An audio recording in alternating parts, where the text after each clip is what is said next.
बांधवों के बीच में अपने को पा करके प्रसन्नता का अनुभव करता। पहले बार प्रसन्नता का उद्गार यही है, आप हम सब बहुत अच्छी ढंग से जीना चाहते हैं।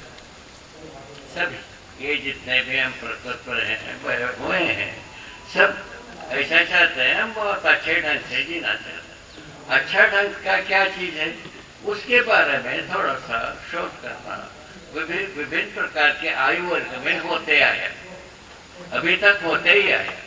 बहुत सारे लोगों ने निष्कर्ष निकालने की भी कोशिश किया, बहुत लोगों ने तर्क प्रस्तुत करने के भी प्रस्तुत किया। दोनों विधि से बहुत सारा सोच विचार हुआ। सोच विचार होने के बाद भी तो धरती पर आदमी का जो स्वरूप को देखा जाए तो पता लगता है 3 नाम दिया जा सकता है।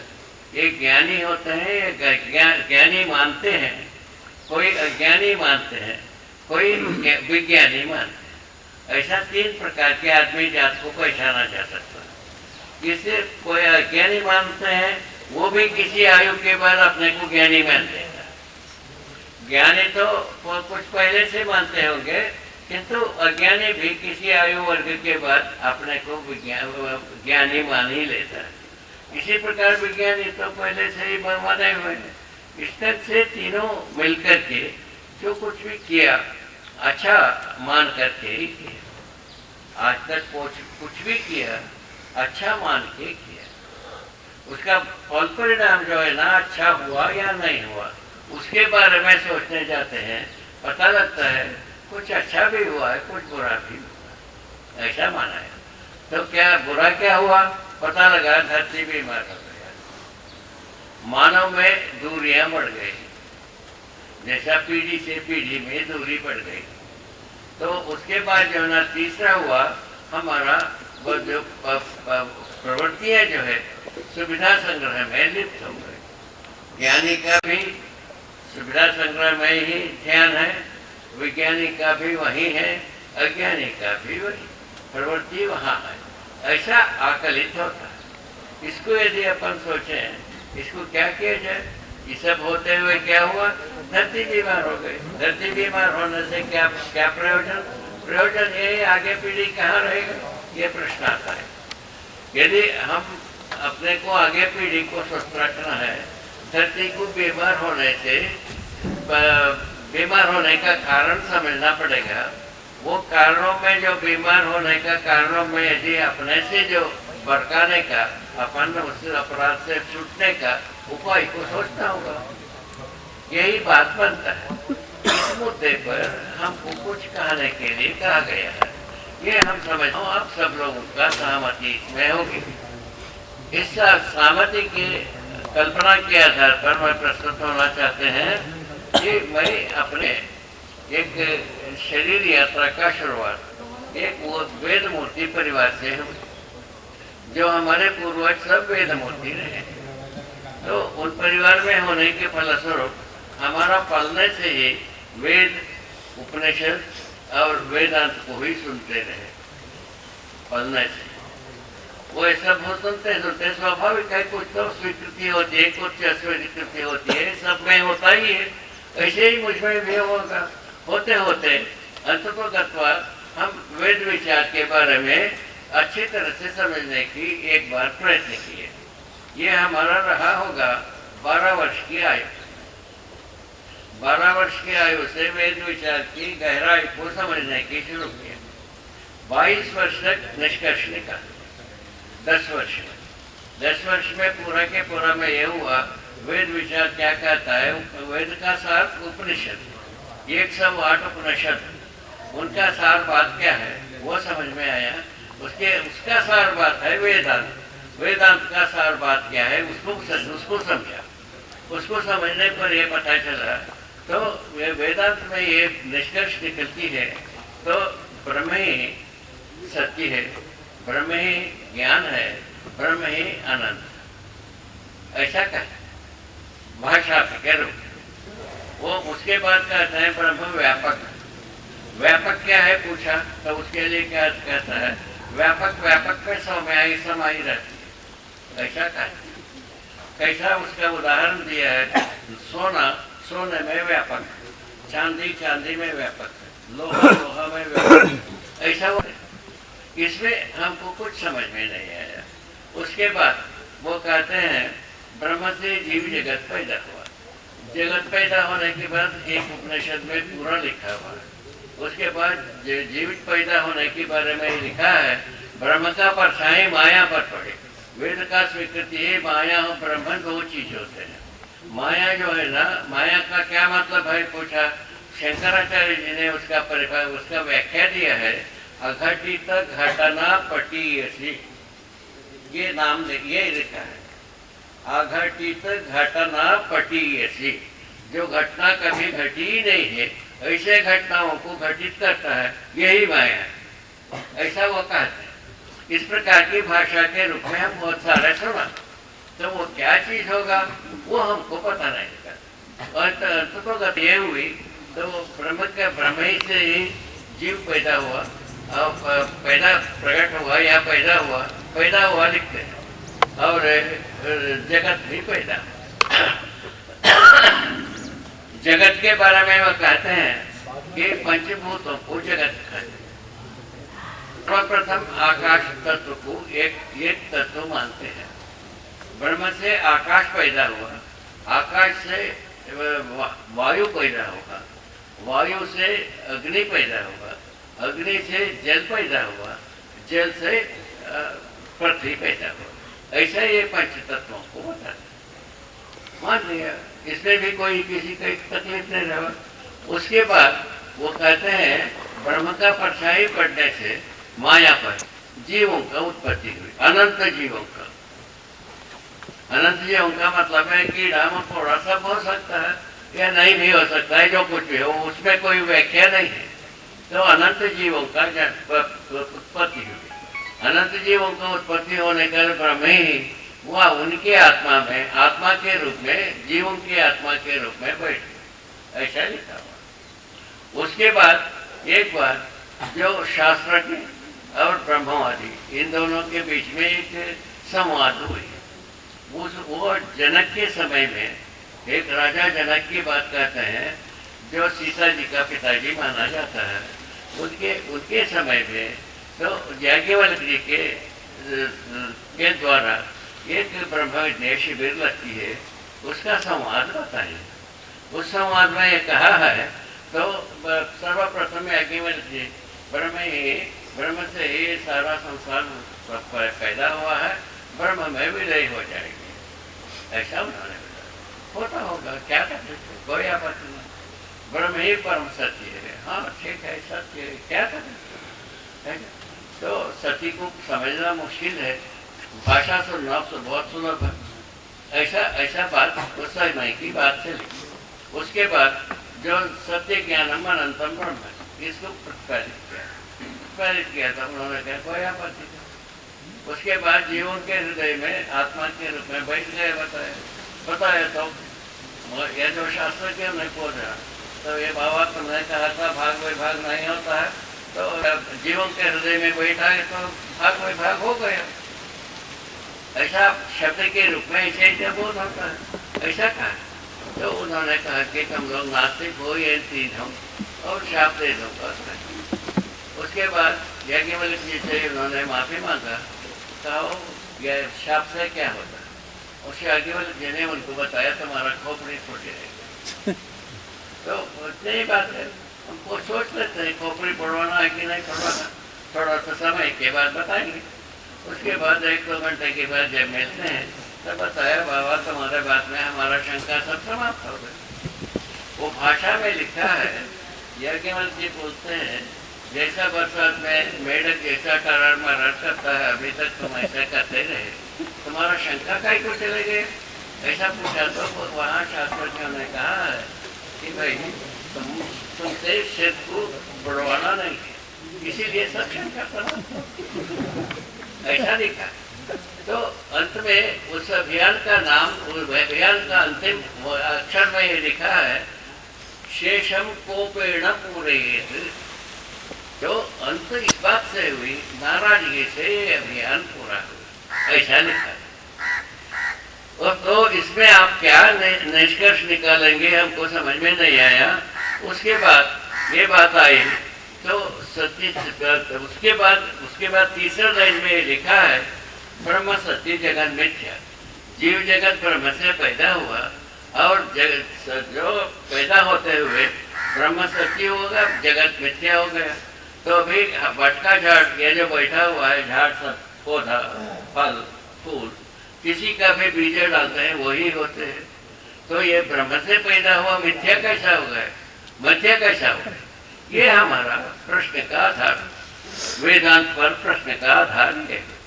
इस आधार पर हम तत्कालीन विद्वानों से, वेद मूर्तियों से, वेदज्ञों से, विशेषज्ञों से सबसे पूछ लिया, कोई उत्तर नहीं मिला। अंततः रमण महर्षि जी नाम की एक संस्था थे उस समय, उनसे मिला। उन्होंने ये बताया इसका उत्तर तो समाधि में मिलेगी, वो कोई आदमी नहीं बताएगा तुमको, ये बताया। उसके आधार पर तब शास्त्रों में भी ये लिखा है यदि अज्ञात को ज्ञान करना हो तो समाधि, ऐसा बताया। तो तब तक हम कई लोगों को समाधि को हो गया, उनको हो गया, ऐसा भी सुनते रहे। ऐसे लोगों के पास भी गए, वो कोई उत्तर नहीं मिला। उसके उत्तर नहीं मिला तो समाधि में उत्तर नहीं मिला तो क्या होगा? समाधि हुआ माना जाए कि नहीं माना जाए, ये प्रश्न आने लगे। उस अंततः एक सोच लिया, रमण महर्षि जी बोले ये उनको हमारे परिवार अत्यंत सम्मान देता रहा। उसके आधार पर मैंने सोचा ठीक होगा, ये ठीक होगा, कर ही लेते एक बार, एक शरीर यात्रा को इसमें अर्पित करके देखते हैं। ऐसा सोच करके एक एकांत स्थल के रूप में अमरकंटक को पहचाना, हम वहाँ आकर के समाधि के लिए प्रयत्न किया। संयोग से हम सफल हो गए, इसको संयोग ही मानूंगा। हम कोई व्यवस्थित विधि कुछ नहीं उसमें समाधि के लिए। तो यदि हमको समाधि का अनुभव हुआ है, यदि कोई पूछेगा हमको समाधि होगा कि नहीं होगा, हम नहीं बता सकते, इसको नहीं बता सकता किसी को। ईमानदारी से तो हम यही कहेंगे। इस प्रकार की स्थिति में आ गए तो तब जो है ना, इसको क्या किया जाए? जब हमको ज्ञान हुआ, समझदारी हुई, समझदारी क्या हुआ पूछा तो अस्तित्व कैसा है ये समझ में आया। मूल में जो अभी तक अपने को अस्तित्व के बारे में कह रहे हैं वैसा नहीं है। ब्रह्मवादियों का कहना है मैं ही अस्तित्व में है, बाकी सब उससे उत्पन्न होता है, उसी में विलय होता है, ऐसा कहते हैं। ऐसा कोई चीज नहीं है। चीज क्या है? अस्तित्व में सहअस्तित्व है। मूल रूप में व्यापक वस्तु एक एक वस्तु है। वो एक एक वस्तु का स्वरूप पदार्थावस्था में भी है, जिसको हम रासायनिक भौतिक वस्तु कहते। दूसरी स्थिति में जो चैतन्य संसार में भी है, जिसको हम जीव और मानव कहते हैं। ऐसा चार अवस्था में है एक एक वस्तु। इन सभी एक एक वस्तुएं जड़ चेतन के रूप में जितने भी एक एक वस्तु है वो व्यापक वस्तु में समाई हुई रहने का स्थिति को हमने अनुभव किया है। बिखरा हुआ है, भिगा हुआ है और डूबा हुआ है, तीनों स्थिति को अनुभव। इसके एक भाषा दिया है संपर्क, पूर्णता के अर्थ में भिगा हुआ। संपर्क का मतलब ये है। ऐसी स्थिति में ये पूरे संसार को देखा, पूरे संसार को देख करके हर मानव व्यापक वस्तु में डूबा है, घिरा हुआ है, भिगा हुआ है। मानव में दो पार्ट, एक शरीर है, एक जीवन है। शरीर को चलाता है जीवन। जीवन जब तक रहता है जीता हुआ हम मानते हैं। जीवन जब शरीर को छोड़ देता है तब हम मरा हुआ मानते हैं। यह सबको पता है, बच्चे को पता है, बड़े को पता है, बूढ़ों को भी पता है, सबको पता है। इस प्रकार से हमारा मान्यताएं अभी बनी हुई सच्चाई यही। जीवन जब तक चलाता है मानव को जीवित मानते हैं, ठीक है। और जब शरीर से जीवन विदा होता है उसके बाद हम मृतक मानते हैं, ऐसा माना। ऐसी स्थिति से हम गुजरते आए हैं। गुजरते आते हुए हम उस ज्ञान से संपन्न होने के लिए तैयार नहीं हुए, जबकि हर मानव संतान ज्ञानावस्था का उपज है। ज्ञान संपन्न होने के लिए शरीर यात्रा शुरू करता है। जब ज्ञान संपन्न नहीं हो नहीं पाता है तब जो है ना पीड़ित होता है। यही समस्या को पैदा करता है। यही हमारा अनुभव में है। ये बात को पूरा का पूरा एक सूचना के रूप में मानव के सम्मुख रखने की जरूरत उसके बाद उसका समाधान के लिए पूरा प्रस्ताव रखने की जरूरत। समाधान के रूप में प्रस्ताव, समस्या का रूप तो समझ में आ गया।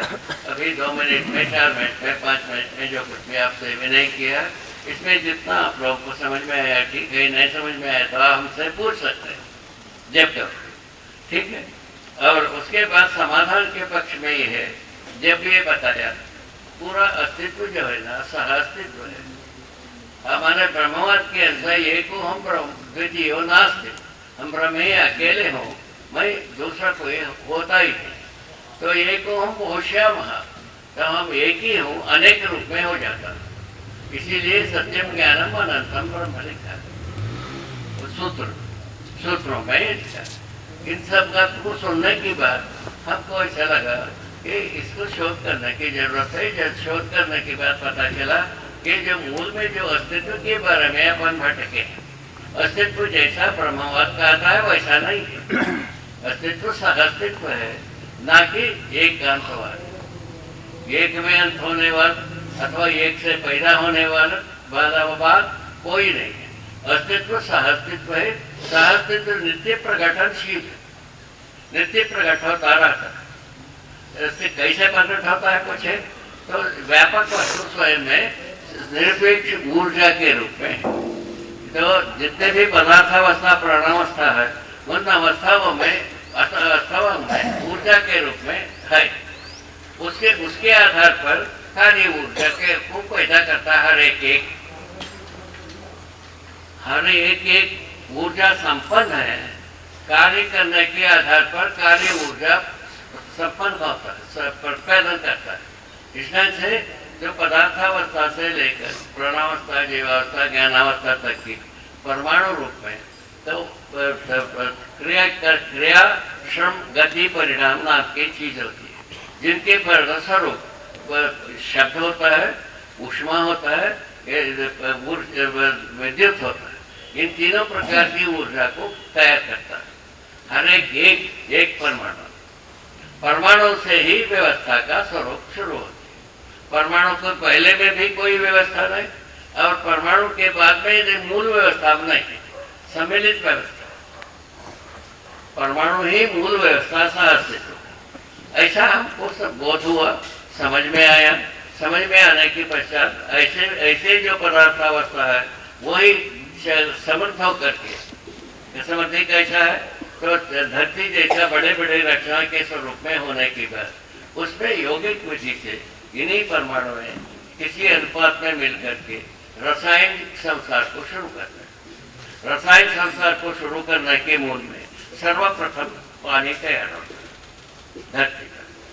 किसी भी धरती में यदि शुरुआत होती है विकास क्रम तो पानी से होता है।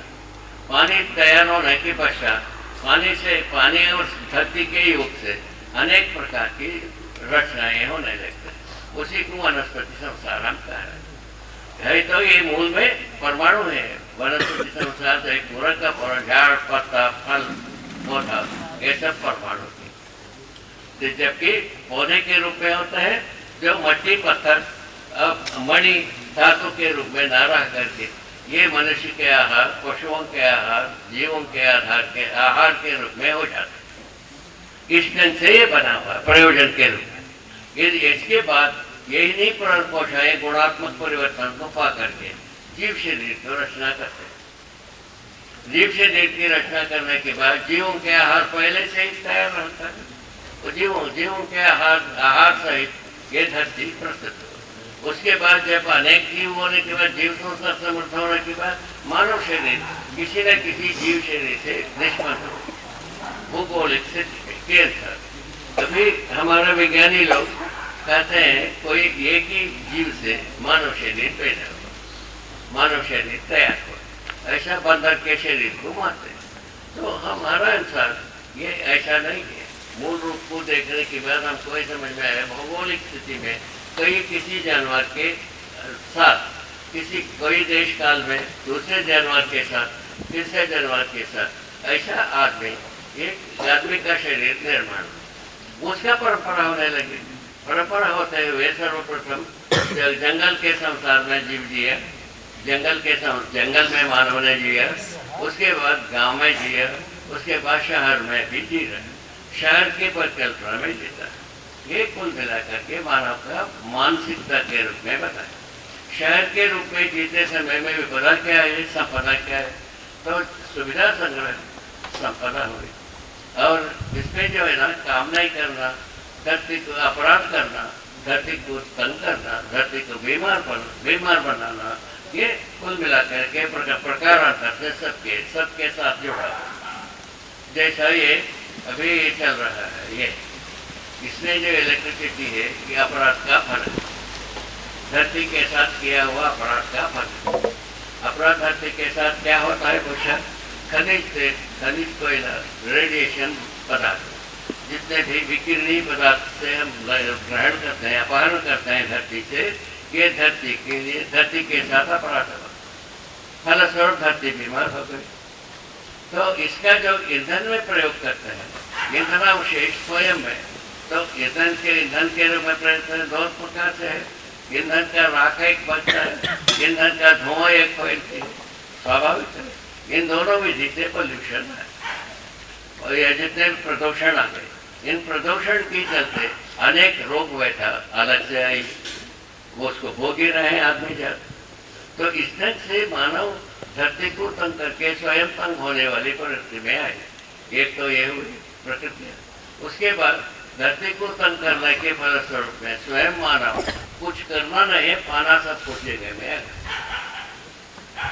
ये कहाँ तक क्या है? अभी जितने भी बच्चे हैं अभी स्कूल में पढ़ रहे हैं, ये जैसा इनके माता पिता जितना श्रम किया, ये करने वाले नहीं। इनके माता पिता जितना श्रम किए उतना उससे ज्यादा उनके माता पिता कर चुके हैं। ये आप लोग आकलित कर सकते हैं, कहीं भी कर सकते हैं, हर देश में हर काल में कर सकते हैं, इसको अच्छी तरह से समझ सकते हैं।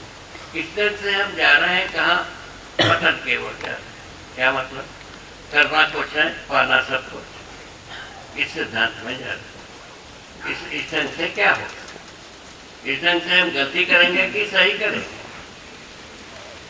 बस इतने। तो साधारण बातें हैं, इसको अच्छी तरह से आप हम सोच सकते हैं, समझ सकते हैं, निश्चय कर सकते हैं। तो जब हम पूरे कुछ किए बिना पाने का कहाँ तक न्याय हुआ, क्या भरा, उसके लिए क्या हुआ, पहले धातु मुद्रा पर पहुंचे हैं। पहले मुद्रा की चर्चाएं हुई, पत्थर से चल करके मुद्रा तक आए, धातु मुद्रा तक आए। धातु मुद्रा से अभी क्या हो गया, कागज का मुद्रा क्या रह गया। कागज का मुद्रा क्या चीज होता है, मुद्रा मुद्रालय में मुद्रित करने से हो, इससे ज्यादा उसमें कुछ भी वैल्यू नहीं। तो इसको देते क्यों है, ये प्रतीक हो गया, कागज का मुद्रा प्रतीक। अब जो सब पाते हैं नौकरी से, ये सबका सब प्रतीक होता है, ये प्राप्त नहीं है, इससे कोई वस्तु के रूप में प्राप्त नहीं है, इससे वस्तु प्राप्त करने के लिए आता है, ऐसा देखने को मिल रहा है। यदि ये सच्चाई है, प्रतीक प्राप्ति नहीं है, एक सिद्धांत होगा।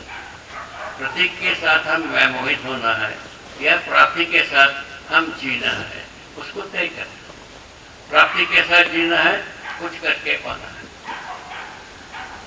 प्रतीक के साथ जो बात है, छीन के पाना, अपहरण करके पाना, लूट के पाना, बटोर के पाना, ये चीजें यार आप हमारे बीच में ये प्रैक्टिकल है। इस सब में सोचने के बाद जो अभी संसार के लिए प्रेरणा देते हैं वो भी सोचना चाहिए, संसार में प्रेरणा पा रहे हैं वो भी सोचना चाहिए, दोनों सोचना चाहिए। ऐसा मेरा अनुरोध है। इस प्रकार से हम ये प्रतीक मुद्रा के साथ जितना जुड़ करके सुविधा संग्रह के लिप्त हो गए, फलस्वरूप सारे बातों को वैध मान लिए, उसके फलस्वरूप में धरती बीमार हो गया और बॉर्डर सिक्योरिटी बुलंद हो, अपना पराया का दूरी बढ़ता गई। इस ढंग से कहाँ पहुँचेंगे, इस ढंग से कहाँ, इसको कहीं ना कहीं अपना पराया का दूरी ना हो मनुष्य के पास, उसका रास्ता खोजने की जरूरत आती, वो जरूरत इस प्रस्ताव से है। इस प्रस्ताव से मानव जाति एक, मानव धर्म एक, इसको यदि हम समझते हैं, जीते हैं, तब हमारा दूरी पड़ती। उसके बाद इसका नाम होता है अखंड समाज। अखंड समाज होने के बाद बार्डर सिक्योरिटी की आवश्यकता कम होना शुरू करता है। अखंड समाज सूत्र को यदि आप हम समझते हैं, उसी समय से बार्डर सिक्योरिटी की बेकारपन समझ में आने लगे। तो जब बेकारपन है, उससे दूर होने की हमारा इच्छा होता ही है, स्वाभाविक रूप में। आज भी जिसको हम बेकार मानता है, उसको दूर नहीं करते हैं। आज भी जीव चेतने में जीता हुआ भी आदमी तो जिसको बेकार मानता है, उसको दूर करता ही। ये सब तो देखने को मिल रहा है। इस दिन से हम अच्छे ढंग से जीने के क्रम में पहुंचने की शोध में हम ये सब सोच चुके हैं, कर चुके हैं, गुजर चुके हैं। ये बात है। इन सब गुजरने के बाद अंतिम बात यह आती है, गम्यस्थली क्या है? गम्यस्थली और पाप मुक्ति। एक पहले के आदर्शवाद के अनुसार, तो आज के अनुसार गलती और अपराध मुक्ति होना चाहिए। गलती और अपराध का अड्डा कौन है? Border security. बार्डर सिक्योरिटी में जितने भी हम गलती मानते हैं, वो सब वही है। जैसा किसी को मारना अवैध मानते हैं आप, हम किसी को लूटना आप हम मानते हैं अवैध है, ये तो वहाँ सब वही थे, कोई अवैध नहीं। इसके बाद क्या बात? उसको दूसरा करता है तो अपराध हो गया, बार्डर सिक्योरिटी में करते हैं तो वैध हो गए, ऐसा बात। उसके विपरीत में सारे का सारा जो देश में, जो हमारा देश में जो ये जो रिजर्वेशन के आधार पर जो प्रतिभा का तिरस्कार हुआ, फलस्वरूप सारा प्रतिभाएं वे उग्रवादी हो गए। अभी सारा प्रतिभाएं उग्रवादी के रूप में काम कर रहे हैं। क्या अपने ही सिर पर अपनी ज्योति पड़ी है, तभी अफसोस है। रखा हुआ प्रमाण रखा है, सारा प्रतिभा है, प्रतिभाओं का जो हम तिरस्कार किया संवैधानिक रूप में, फलस्वरूप क्या हुआ? तो प्रतिभाएं जो है उग्रवादी होकर के बाद सामने।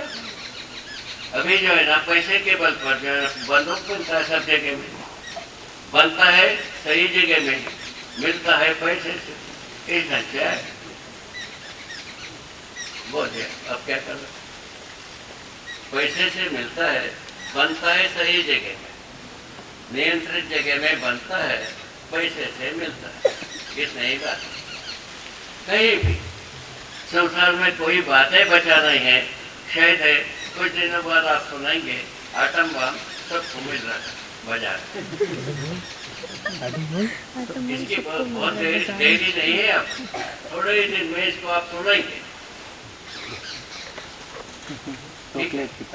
अभी ऐसा थोड़ा सा नियंत्रण है आटम बम पर, बाकी सब बम तो मिलता है बाजार, तो आटम बम भी मिलेगा। इसको हम सुनेंगे कुछ दिनों बाद। ऐसा स्थिति बन रही धीरे धीरे, ठीक हो गए। तो इस तरह से हम मारक नाशक और विध्वंसक शक्तियों को बढ़ा करके हम कहाँ पहुँचेंगे? कहाँ पहुँचना है?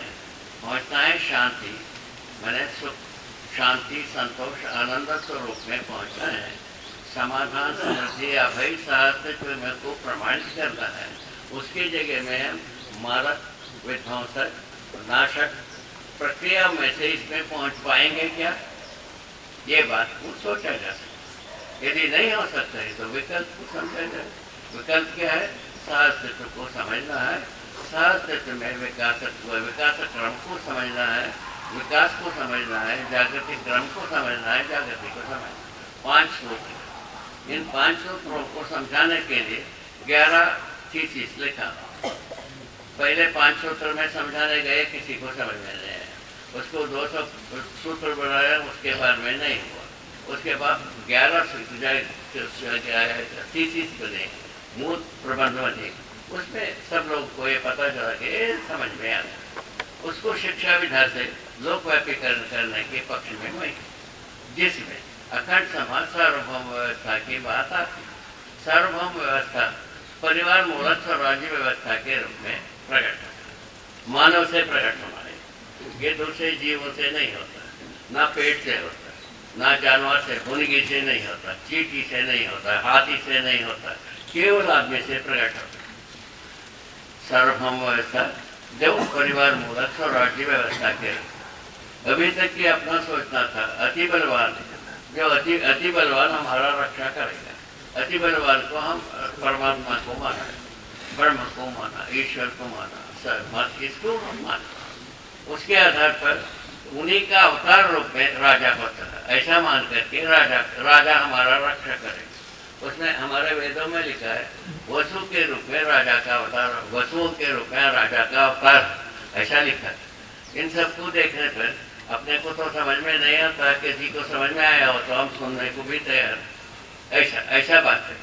तो इसके बाद जो पता चला कि सभा से सब लोग मिलकर के सोचते हैं वो ज़्यादा ठीक होता है।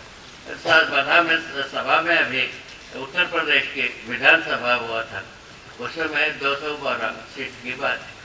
उसमें से एक पार्टी को 112 सीट मिली, वो सत्ता में आया। उसमें उस समय में पेपर में लिखा था उन 212 सीट में से एक पार्टी को मिला है, उसमें से 112 सीट की जो आदमी है करप्टेड, दागी, ये लिखा। वो कहाँ तक ठीक है, कहाँ तक गलत है, वो परिशीलन करने की बात है। यदि ऐसा होगा तो तब क्या होगा? जब मेजॉरिटी ही जब बने अपराधी है, उसके बाद क्या होगा? तो पहले जो राजा को हम बिल्कुल गलती नहीं करता ऐसा सोचे थे, किंतु जब पता चला सारा गलती यहीं से है, तब लोगों ने रिजेक्ट कर दिया। लोगों के पास आया ऐसा स्वरूप में हम पहुंचे। अब क्या किया जाए? अब ऐसा हर परिवार को समझदार बनाया जाए। समझदार बनाने से क्या, समझदार बनाने का क्या मतलब है? स्वयं में विश्वास हो जाए। स्वयं में विश्वास का क्या मतलब है? तो श्रेष्ठता का सम्मान पहला गवाए। श्रेष्ठता क्या चीज है? माने समझदारी क्या चीज है? यह हम देखने पर पता चलता है जीव चेतना से मानव चेतना श्रेष्ठ है, मानव चेतना से देव चेतना श्रेष्ठ है, देव चेतना से दिव्य चेतना श्रेष्ठ। इसको हम अध्ययन कराते हैं, ये बच्चों को बोध होता है, ऐसे बच्चों को बोध होता है। इसको हम प्रैक्टिकल कर लिए। उसके बाद हम इस आवाज को उठाए, इसको शिक्षा में प्रवेश कराए। उसके लिए अभी सिलेबस बना है और पाठ्य पुस्तिका तैयार है, ये आपको सूचना के रूप में बता है। ठीक है, ये 1 वर्ष के अंदर ये आपके पास तक पहुंचे, यहाँ तक हम पहुंचे। तो इस विधि से मानव को मानव चेतना में प्रतिष्ठित होने के लिए रास्ता बनाया जाए शिक्षा विधि से। इसी में मानव संसार अपराध मुक्ति की ओर जा सकता है और अपना पराये की दूरी से बच सकता है। ठीक है ना? अच्छी ढंग से बॉर्डर सिक्योरिटी की आवश्यकता से मुक्ति पा सकता है। तीनों से मुक्ति पाने की एक ही विधि। यदि इसकी आवश्यकता है या नहीं है, अभी व्यक्ति जो सोचा है, व्यक्ति के रूप में जितने भी सोचे हैं, बॉर्डर सिक्योरिटी को सोच करके कोई नहीं सोचा, और समुदाय के रूप में सोचा तभी भी बॉर्डर सिक्योरिटी को छोड़ करके सोच नहीं पाया। अभी तक जितने भी थीसिस है, 1-2 जो थीसिस बनी है, उसको उसमें ऐसा नहीं। ठीक है, वैदिक विचार से लेकर अत्याधुनिक विचार तक ऐसा हम देख चुका है, इस सब को शोध कर चुके हैं। तो इस आधार पर हम कह रहे हैं, विनय कर रहे हैं, यदि मानव चेतना में हम प्रतिष्ठित होते हैं, हमारे प्रवृत्ति जो है अपराध के लिए सहमत नहीं हो पाती। मुझ में तो ऐसे ही कोई हमारे साथ जो जुड़ करके जो काम कर रहे हैं, उनमें भी ऐसे ही हो रहा है। इसके आधार पर हम आगे बढ़ना चाह रहे हैं। इसके लिए आप लोगों का अनुमति मिलेगी, सहयोग मिलेगी, स्वीकृति मिलेगी, ऐसा सब आशा बंधी हुई। जय हो, मंगल हो, कल्याण। यहाँ अभी रुकते हैं। इसके ऊपर अभी जो जितने भी बात आपसे आपके सम्मुख प्रस्ताव रूप में रखा, इसमें किसी को कोई संदेह हो, पूछना हो तो हम उसका समाधान देने के लिए हम बैठा। जय हो। कि मनुष्य के बारे में हम कोई चर्चा नहीं करते, मनुष्य के प्रश्नों के बारे में कोई चर्चा नहीं करते।